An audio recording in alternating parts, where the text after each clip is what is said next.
لله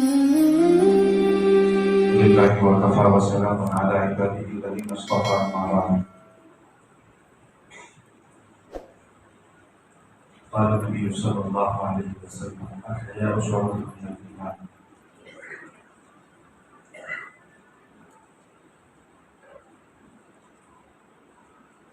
وكما قال عليه الصلاة والسلام: اللهم صل على سيدنا محمد وعلى آل سيدنا محمد وبارك وسلم. اللهم صل على سيدنا محمد وعلى آل سيدنا محمد وبارك وسلم. اللهم صل على سيدنا محمد وعلى آل سيدنا محمد وبارك وسلم. عزیزان محترم، ہم سب کو یہ پوری طرح معلوم ہے کہ اسلام کس انداز میں اس دنیا کے اندر آیا تھا، کیا حالت بنی ہوئی تھی لوگوں کی، چاہے جذبات کے لحاظ سے ہو، چاہے عادات کے لحاظ سے ہو، چاہے اخلاق کے لحاظ سے ہو۔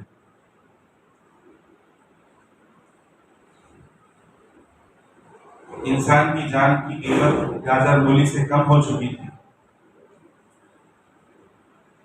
زبان چلنا دور کی بات، تلوار کی دھار کو لوگوں کی گردنوں پر ناپا جاتا تھا، لیکن اسلام نے ان سب چیزوں کو ختم کر کے انسان کو انسانیت سکھائی۔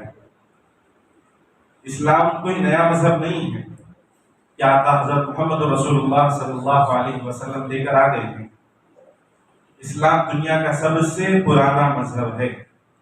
حضرت آدم علیہ السلام سے لے کر آج تک یہی مذہب چلا رہا ہے۔ وقت ضرورت اللہ رب العزت جو اپڈیٹ کرنا تھا اس کو اپنی کتابوں کے ذریعے سے اپڈیٹ کرتے رہے۔ کسی وقت کا اپڈیٹ ورژن توریت تھا تو کسی وقت کا زبور تھا، کسی وقت کا انجیل تھا۔ اب سب سے لاسٹ جو اپڈیٹ ہمارے پاس آیا ہوا ہے وہ ہے کلام مجید کا۔ اب یہاں ساری انسانیت مکمل ہو چکی ہے، یہاں سارے اخلاق مکمل ہو چکے ہیں۔ اب قرآن کے بعد کسی اور کتاب کی ضرورت باقی نہیں رہی۔ کمال اسلام اللہ کے نبی صلی اللہ علیہ وسلم کی ذات اقدس کے ساتھ ہے۔ تو اسلام کی سب سے بنیادی خصلت یہی ہے کہ اسلام انسان کو انسان بناتا ہے۔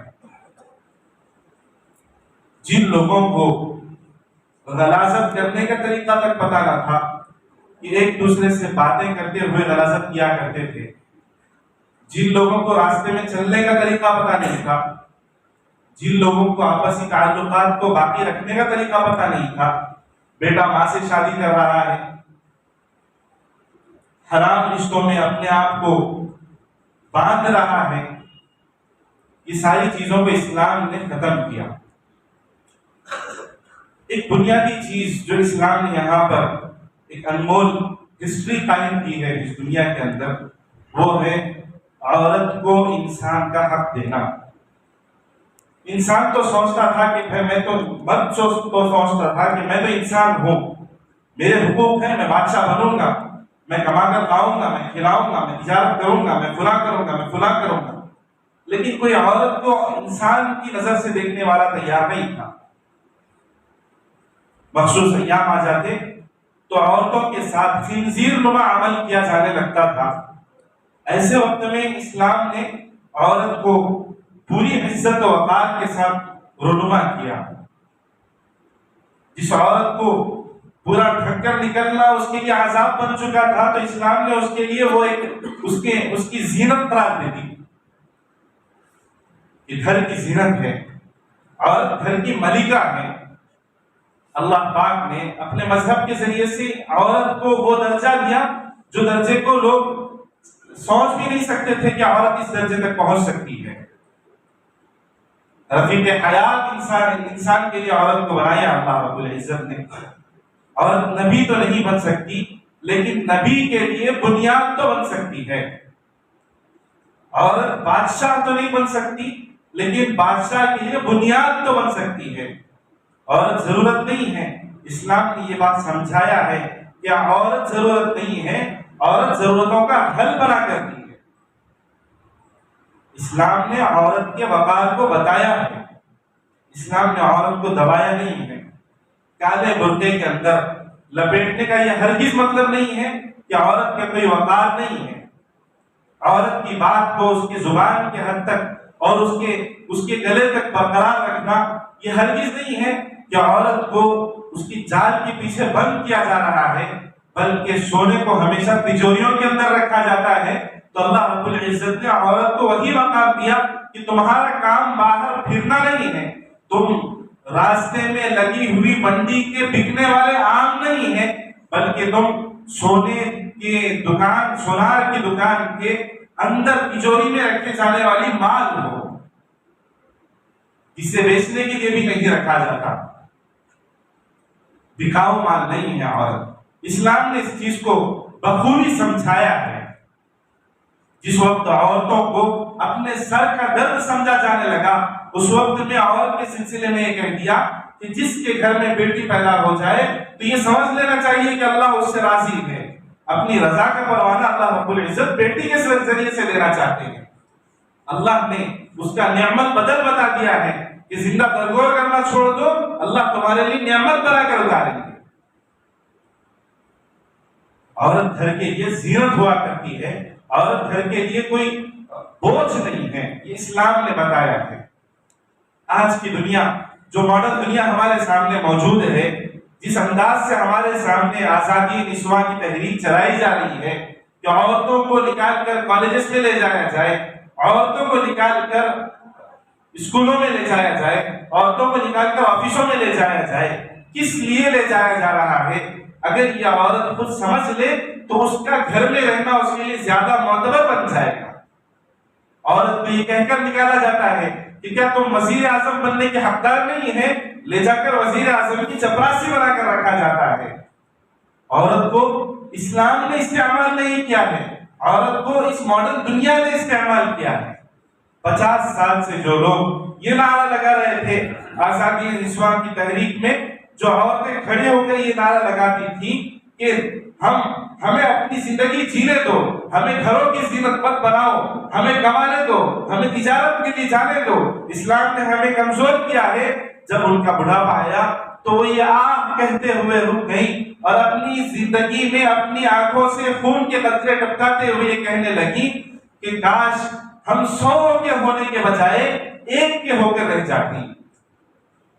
عورت کا کمال یہی ہے کہ وہ 1 کی ہو کر رہے۔ اسلام نے یہی سکھایا ہے۔ ایک عورت کو 4 نکاح کا حکم اسلام نے نہیں دیا ہے، ایک مرد کو 4 نکاح کا حکم دیا ہے۔ عورت صرف 1 ہی کی ہو سکتی ہے۔ 70 حوروں کا جو وعدہ اللہ نے مرد کے ساتھ کیا ہے، عورت کے ساتھ 70 حوروں کا وعدہ نہیں ہے۔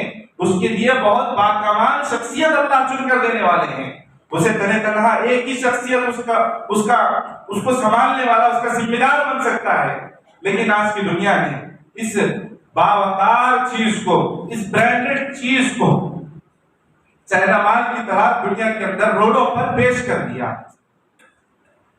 پوری دنیا کی ہسٹری اٹھا کر دیکھ لیجیے، کوئی شخص یہ نہیں چاہتا کہ عورت ذمہ دار بن کر جیے۔ ہم گاڑی میں بیٹھتے ہیں، ہم یہ چاہتے ہیں کہ میری بیوی میری گاڑی چلائے اور میں بازو بیٹھوں۔ کیا میری کمان سنبھالنے کے لیے میں اپنی بیوی کو اپنا ہتھیار دے سکتا ہوں؟ تو کیسے کوئی شخص، جو شخص 4 پہیوں کی، 4 چکوں کی گاڑی میں عورت کو برداشت نہیں کر سکتا، 2 چکوں کی گاڑی پر عورت کو برداشت نہیں کر سکتا ذہنی لحاظ سے، وہ کیسے اس کو اپنے ملک کا ذمہ دار قرار دے سکتا ہے؟ سوائے دھوکے بازی کے اور کچھ نہیں ہے۔ عورتوں کے چہروں تک نہیں بلکہ جسم کو کھولنا یہ یہودیوں کی سب سے بڑی سازش ہے۔ یہ لوگ باہر کے عورتوں کو نہیں دیکھتے ہیں، ان کی عورتوں کو باہر کر دیں گے تو یہ لوگ بھی باہر روڈوں پر بکنے والے بن جائیں گے۔ نظام بنایا گیا، ہر چیز کو لایا گیا، ایسے ہی نہیں کیا گیا۔ یہ اسکولوں کا نظام، یہ جو کالجز کا نظام جو ہمارے سامنے ہے، ہر چیز کو منظم طریقے سے لایا گیا ہے۔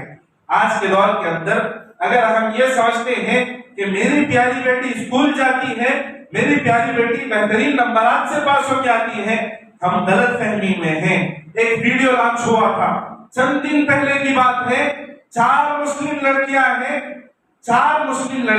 ہیں کون سا کالج ہے واللہ اعلم، کون سی جگہ کا کالج ہے واللہ اعلم، 4 مسلم لڑکیاں ہیں، دل دہل جاتا ہے جب یہ دیکھتے ہیں، زبان لرز جاتی ہے جب یہ جملہ بولتے ہیں، سب کے منہوں میں سگار ہے، ایک دوسرے کو شیئر کرتے ہوئے پی رہی ہیں۔ کیا یہ اخلاق کے لیے ہم اپنی بچیوں کو کالجز میں لا رہے ہیں؟ آزادی نسواں کی تحریک کا انجام ہے۔